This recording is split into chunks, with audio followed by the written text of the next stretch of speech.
Thank you very much, Sharon. Mr. Smith is a financial consultant with the firm Solomon Smith Barney. He has provided services to more than 300 large and small businesses. He's taught business classes at colleges and universities, and he joins us today to shed some light on financial considerations when buying a company, as well as strategies to get a small business financially healthy. Welcome to Making It, sir. Good to have you with us.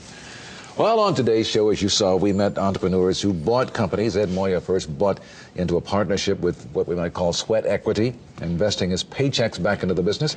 Is it unusual to buy a business when you have absolutely no money?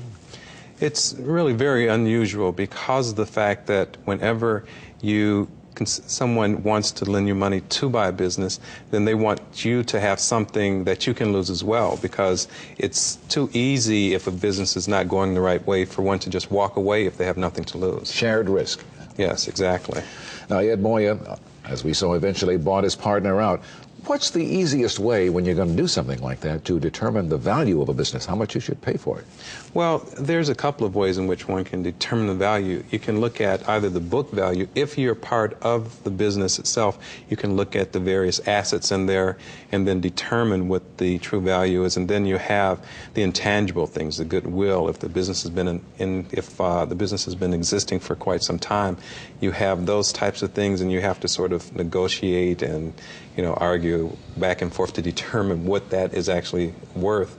If you're buying a business in which you're not a part of, then you can also look at the market value. In other words, what is someone else willing to pay for the same type of company? And again, you have a situation where it's very, it's very negotiable. Mm-hmm. It flows quite a bit. Okay, now, Roger, in the case of Sharon Williams-Tobin, she bought a failing business.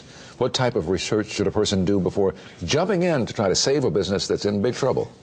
Well, in Sharon's case, I would recommend, I noticed that what she did was she bought the business first and then decided how to make it work. Okay. I don't recommend that. I recommend first you decide what what you can do with the business to make it grow, and once you realize that there is certain things that you can do to make the business grow, then you consider buying it. But you really have to look at what the type of industry is. In an industry that's going up or down, and that would determine if the industry overall is going down, then it's really not a good idea to look at a business that way. Okay, what would you say, Roger, is the first step toward transforming an ailing business into a financially healthy operation? Well, the first step is planning, mm-hmm. and the second step is planning, and the third step is planning. You really need planning. You really have to do that as much as possible, because without a solid plan, what will happen is you'll just be going in a lot of different directions and not really having a certain focus or direction in which to go. Mm-hmm. From your experience now, you've discovered that most small businesses suffer from undercapitalization. How do you suggest they attack that problem?